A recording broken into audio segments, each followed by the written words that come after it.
Hi welcome to விஜிபோட்டிக். நாம் இப்போ எதை பற்றி பார்க்க போகிறோன்னு தமிழ்லேயே பார்த்துட்டு வந்திருப்பீங்க. நம்ம இப்போ இந்த பொங்கலுக்கு வந்த ஆர்டரை எப்படி நம்ம பிளான் பண்ணி எல்லாத்தையும் ஸ்டிச் பண்ணி கொடுக்க போகிறோம் அப்படின்னு தான் இந்த வீடியோவில் பார்க்க போகிறோம். நான் என்னென்னலாம் ஃபாலோ பண்ணியிருக்கேன், அதை உங்களுக்கு எதுலாம் யூஸ்ஃபுல்லாக இருக்கும் அப்படின்றதுமே நான் உங்களுக்கு இப்போ சொல்ல போகிறேன். இப்போ தான் என்னோடய சேனலை ஃபஸ்ட் டைம் வீடியோ பார்க்குறீங்க அப்படின்னா என்னோடய சேனல்லையும் சப்ஸ்கிரைப் பண்ணிவிட்டு பாருங்கள், ஒரு லைக்கையும் அழுத்திட்டு பாருங்கள். அப்போ தான் நான் போடுற வீடியோலாம் நிறைய பேருக்கு போய் ரீச் ஆகும்.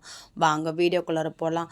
நான் என்ன பண்ணுவேன், அது எப்படிலாம் எனக்கு யூஸ்ஃபுல்லாக இருக்குது, இந்த பொங்கல் ஆர்டர் நான் எப்படி ஃபினிஷ் பண்ண போகிறேன், தீபாவளிக்கு எப்படி பண்ணியிருந்தனோ அதே மெத்தடில் தான் இப்போயும் நான் பண்ண போகிறேன். எப்பயுமே எனக்கு அதிகமாக ஒர்க் இருக்குது அப்படின்னாலுமே நான் ஃபாலோ பண்ணுறதுன்னு பார்க்க போனால் இந்த ஒரு விஷயந்தான்.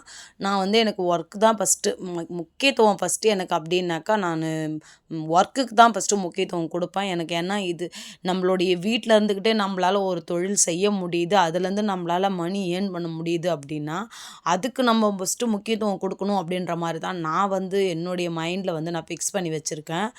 ஏன் அப்படின்னாக்கா இப்போது வேலைக்கு போகிறோம் அப்படின்னா காலையில் போகிறோன்னா ஈவினிங் வரைக்குமே நம்ம வெளில போய் வேலை செஞ்சிடணும். காலையில் அப்போது காலையிலே வெந்துருச்சு எல்லா வேலையும் முடிச்சுட்டு போயிட்டு அப்புறம் நமக்கு ரொம்பவும் இருக்கும். அப்போ நம்ம இன்னொருத்தவங்க கீழே நம்ம வேலை செய்கிற மாதிரி இருக்கும் இல்லையா. அவங்க ஒரு சில வாட்டி ஒரு மாதிரி ஏதாவது நம்ம ஒரு சின்னதாக ஒரு மிஸ்டேக் பண்ணிட்டோம் அப்படின்னாலுமே ஒரு மாதிரி பேச ஆரம்பிச்சிடுவாங்க. அதெல்லாம் நிறைய இருக்குது. அப்போது நமக்கு கம்ஃபர்டபுளாகவே இருக்காது. நம்ம கடமைக்குன்னா நம்ம போகிற மாதிரி இருக்கும். ஆனால் இந்த தொழில் அப்படி கிடையாது. நம்ம தான் இதில் முதலாளின்னும் போது நம்ம அதை யோசித்து நம்ம எப்படி இதை ஃபாலோ பண்ணிட்டு போகணும் அப்படின்றதுமே நமக்கு தெரியும் இல்லையா. அதை வச்சு தான் நான் சொல்கிறேன். நீங்கள் கஸ்டமரை பிக்கப் பண்ணிட்டீங்க அப்படின்னா நம்ம அடுத்தடுத்து நம்மளுடைய பயணத்தை இன்னுமே வளர்த்துக்கிட்டு போயிட்டே இருக்கலாம். அதுதான் நான் உங்ககிட்ட இப்போ நான் சொல்ல வரேன். நான் இந்த ஆர்டரை எப்படி ஃபினிஷ் பண்ணணும் அப்படின்னு ஒரு ஐடியாவில் இருக்கேன் அப்படின்னா நானுமே இதை ஃபாலோ பண்ணியிருக்கேன். அதை உங்களுக்குமே இப்போ சொல்கிறேன். நான் இப்போ பொங்கலுக்கு பார்க்கும்போது எனக்கு இப்போ காலேஜ் பசங்களாம் கொஞ்சம் முன்னாடியே கேட்குறாங்க அப்படின்றதுனால அவங்க துணி ஃபஸ்ட்டு நான் ஸ்டிச் பண்ணி கொடுத்துட்டு தான் அப்புறம் நான் பண்டிகைக்கு துணியை கையை வைக்கணும் அப்படி ஐடியாவில் இருந்தேன். ஒரு 2 டேஸ்க்கு முன்னாடியே நான் என்ன பண்ணியிருந்தேன் அப்படின்னாக்கா எனக்கு பொங்கல் ஆர்டர் வர்றதுக்கு முன்னாடியே என்கிட்ட இருந்த பெண்டிங் ப்ளவுஸ் எல்லாத்தையுமே ஸ்டிச் பண்ணி கொடுத்துட்டேன். ஒரு சில பேர் வாங்கிட்டாங்க, ஒரு சில பேர் இன்னும் வாங்கிட்டு போகல. அது இருக்குது, அதை சரி பொங்கலுக்கு வாங்கிக்கலாம் அப்படின்ற மாதிரி அவங்க சொல்லிட்டாங்க. சரி ஓகே அப்படின்ட்டு நானும் விட்டுட்டேன். அப்புறம் மீதி இருக்கிறது எல்லாமே இப்போ நம்ம ஸ்டிச் பண்ண ஆரம்பிக்கணும் இல்லையா. நான் இப்போ ஒரு கட்டிங் போடுறேன் அப்படின்னா இந்த மாதிரி கட்டிங் போடும்போதே இன்றைக்கி என்னால் எத்தனை ப்ளவுஸ் ஸ்டிச் பண்ண முடியுன்றதை பார்த்துட்டு அந்த ப்ளவுஸ் எல்லாமே நான் கட்டிங் போட்டு எடுத்து வச்சுருவேன். கட்டிங் போட்டு எடுத்து வச்சுட்டேன் அப்படின்னா நமக்கு ஸ்டிச்சிங் கொஞ்சம் ஈஸியாகவே தைக்க ஆரம்பிச்சிடலாம் இல்லையா. கட்டிங்கில் தான் நமக்கு கொஞ்சம் டைம் ஆகிற மாதிரி இருக்குது. என்னை பொறுத்த வரைக்கும் கட்டிங் தான் கொஞ்சம் டைம் ஆகிற மாதிரி இருக்குது. ஆனால் ஸ்டிச்சிங் அப்படி கிடையாது. சர்சன் நம்ம நம்ம இஷ்டத்துக்கு ஃபாஸ்ட்டாக வச்சு அடித்து தள்ளிடலாம். அதை தான் நான் உங்ககிட்ட இப்போ மென்ஷன் பண்ணுறேன். என்னால் ஸ்டிச்சிங் ஃபாஸ்ட்டாக பண்ணிட முடியும். கட்டிங் ஒரு சின்ன மிஸ்டேக் வந்துட்டாலுமே அதை நம்ம சரி பண்ண முடியாது இல்லையா. அதனால் அதை பார்த்து பண்ணணும் இல்லையா. ஒரு சின்னதாக எந்த ஒரு பிரச்சனையும் வந்துடக்கூடாது அப்படின்றதுனால கொஞ்சம் பார்த்து பண்ண வேண்டியது இருக்குது. அப்படின்னு பார்க்கும்போது அது கட்டிங் தான். ஸ்டிச்சிங் நம்ம கட்டிங் போடுறது நம்ம ஸ்டிச் பண்ண போகிறோம். அதில் அந்தளவுக்கு நமக்கு பெருசாக மைனஸ் வருமானு கேட்டால் கிடையாது. வரும்னு பார்த்தோன்னா லைட்டாக லூஸ் இருக்குது, டைட் இருக்குது அப்படின்வாங்க. ஒரு சில கிளாத்தை பொறுத்து அது நம்ம கிளாத்து, ஒரு சில கிளாத் நமக்கு சப்போர்ட் பண்ணணும், ஒரு சில கிளாத் சப்போர்ட் பண்ணாது. ஒரு லூஸ்னஸ் ஒரு சில இதில் கிடைக்கும், ஒன்றில் டைட்னஸ் கிடைக்கும்.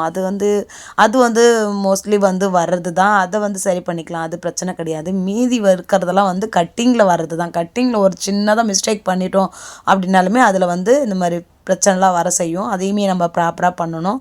இதை நம்ம யோசித்து பார்த்து நம்ம எல்லாத்தையுமே கட்டிங் போட்டு எடுத்து வச்சிடுவோம் அப்படின்னா நான் எப்பயுமே நைட்டில் கட்டிங் போட்டு எடுத்து வச்சுருவேன்.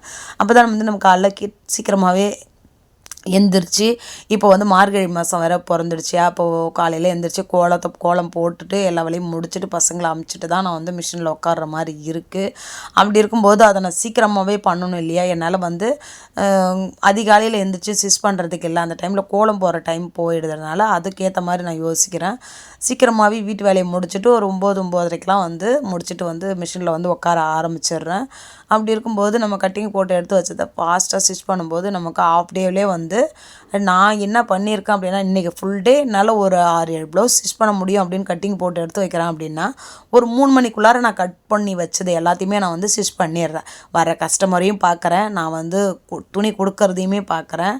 அப்புறம் வருவாங்க வீட்டுக்கு. அப்படிலாம் வந்து ஒரு சில பேர் வந்து பேச்சு கொடுப்பாங்க. அதையுமே பார்க்குறேன். எல்லாத்தையுமே பார்த்துக்கிட்டே நான் வந்து இந்த வேலையுமே பார்க்குறேன். அதுக்கப்புறம் 3 மணிக்கு மேலே ப்ளவுஸ் வந்து கட் பண்ணி எடுத்து ஸ்டிச் பண்ண ஆரம்பிக்கிறேன். இதுவுமே வந்து பண்ணும்போது எனக்கு வந்து என்ன ஆகுது அப்படின்னா, ஒரு ஒரு 9, 9:30 வரைக்குமே நான் வந்து ஸ்டிச் பண்ணுறேன். அப்படின்போது மீதியுமே வந்து ஸ்டிச் பண்ண முடியுது. அப்படி இருக்கும்போது ஒரு நாளைக்கு ஒரு 10, 15 ப்ளவுஸ் கிட்ட என்னால் ஸ்டிச் பண்ண முடியுது. அப்போ சீக்கிரமாகவே வந்து என்னால் கொடுக்க முடியுது. நான் வந்து இதை தான் வந்து ஃபாலோ பண்ணிகிட்டு இருக்கேன். நீங்கள் வந்து இப்போ தான் கற்றுக்குறீங்க அப்படின்னா, ஒரு நாளைக்கு நீங்கள் ஒரு ப்ளவுஸ் தைக்கிறேன், என்னால் ஒரு ப்ளவுஸ் தான் சிஸ்டர் தைக்க முடியுது, எனக்கு ஃபாஸ்ட்டே வரமாட்டுது அப்படின்ட்டு இருக்கீங்க. அப்படி இல்லை, எனக்கு வந்து இப்போது வந்து துணி வர ஆரம்பிக்குது, ஆனால் என்னால் ஃபாஸ்ட்டாகவே ஸ்டிச் பண்ண முடியல அப்படின்ற மாதிரி இருக்குது அப்படின்னா, நீங்கள் வந்து ஒரு டைமை வந்து ஃபிக்ஸ் பண்ணிக்குவாங்க. இந்த டைமில் வந்து நம்ம இந்த ப்ளவுஸை முடிக்கணும் அப்படின்ற மாதிரி ஃபிக்ஸ் பண்ணிக்குவாங்க. எந்த வேலையை முடிச்சுட்டு அடுத்த வேலைக்கு நீங்கள் போகிறீங்க அப்படின்றதுமே பாருங்கள். அதுதான் வந்து உங்களுக்கு ஃபாஸ்ட்டு வந்து வர வைக்கிறதுக்கு நிறைய வாய்ப்பு இருக்குது. இப்போ வந்து பேக் பீஸை முடிச்சுட்டு அதுக்கப்புறம் ஃப்ரண்ட் பீஸை முடிச்சுட்டு அதுபோல் ஒவ்வொரு மாதிரி ஒரு ஸ்டைலில் யூஸ் பண்ணுறீங்க அப்படின்னா, அந்த ஸ்டைலே நீங்கள் வந்து கண்டினியூஸாக பண்ணணும். இப்போ வந்து நான் வந்து என்ன பண்ணுவேன் அப்படின்னா, கையை ஃபஸ்ட்டு தச்சுருவேன். அதுக்கப்புறம் வந்து ஃப்ரண்ட் பீஸு, அதுக்கப்புறம் வந்து பேக் பீஸு, இப்படி நம்ம தச்சுட்டோம் அப்படின்னா, அதுக்கப்புறம் வந்து எல்லாத்தையுமே வந்து ஜாயின் பண்ணுறது அப்படின்போது ரொம்பவும் ஈஸியாகிடும். இதில் வந்து நான் ஒரே மெத்தட்லேயே யூஸ் பண்ணி தைக்கிறேன் அப்படின்போது அதில் நமக்கு ஃபாஸ்ட் வந்து வர ஆரம்பிச்சிடும். மாற்றி மாற்றி பண்ணுறோம் அப்படின்னா அதில் நமக்கு ஃபாஸ்ட்டுன்றது வராது. அதையுமே கொஞ்சம் ஃபாலோ பண்ணுங்கள்.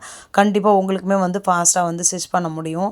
டைமிங்கை வந்து ஃபாலோ பண்ணுங்கள். ஒரு ப்ளவுஸ்க்கு எவ்வளோ டைம் ஆகுது அப்படின்றத பாருங்கள். அதே போல் நெக்ஸ்ட் ப்ளவுஸ்க்கு இதுலேருந்து கொஞ்சம் நமக்கு டைம் வந்து கொஞ்சம் கம்மி பண்ணி தைக்கணும் அப்படின்ற மாதிரி பாருங்கள். எக்ஸாம்பிளுக்கு ஒரு மணி நேரம் ஆகுது ஒரு ப்ளவுஸ்க்கு அப்படின்னா, நெக்ஸ்ட்டு வந்து ஒரு 10 நிமிஷத்துக்கு முன்னாடி முடிக்கணும் அப்படின்ற மாதிரி பாருங்கள். இல்லை ஒரு 15 நிமிஷத்துக்கு முன்னாடி முடிக்கணும் அப்படின்ற மாதிரி யோசிங்க. இப்படிலாம் யோசிக்கும்போது கண்டிப்பாக உங்களுக்கு அது வந்து ஃபாஸ்ட் வந்து அதிகரிச்சிடும். இப்படியே நீங்கள் தைச்சிக்கிட்டு வரீங்க அப்படின்னா, ஒரு நாளைக்கு உங்களாலையுமே வந்து ஒரு 1000 ரூபாய்க்கு வந்து துணி தைக்க முடியும். கண்டிப்பாக முடியும். முடியாதது எதுவுமே கிடையாது. நம்ம மனசு வச்சோம் அப்படின்னா கண்டிப்பாக நம்மளாலையுமே முடியும்.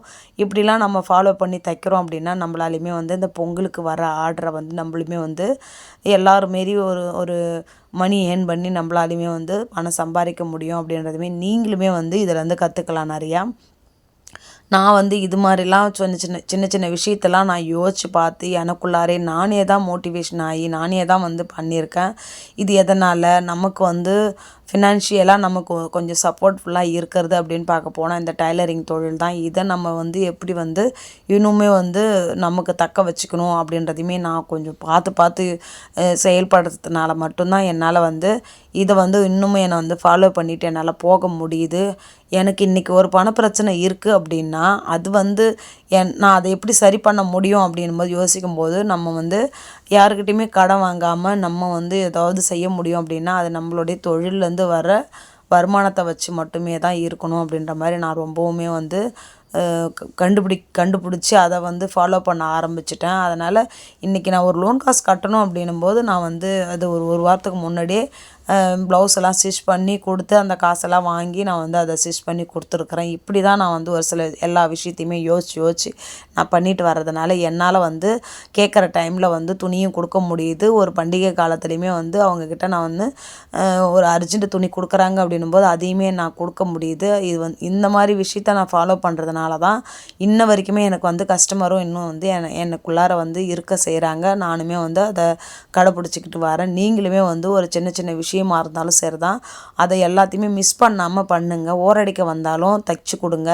இது போலலாம் வருது, சுடிதார் கை ஏற்றுறதுக்கு, புடவை ஓரடிக்கிறதுக்கு, நைட்டி பிடிச்சி தைக்கிறதுக்கு இது மாதிரிலாம் வருதுன்னா கண்டிப்பாக நீங்கள் வந்து அதை வேண்டான்னு சொல்லாமல் முடிச்சு கொடுங்க. இப்படிலாம் பண்ணிங்க அப்படின்னா உங்களுக்குமே வந்து கஸ்டமர் அதிகரிப்பாங்க. அந்த பொங்கலுக்கு நல்லா ஆர்டரை முடிச்சு கொடுங்க. இந்த வீடியோ பிடிச்சிருக்கா லைக் பண்ணுங்கள்.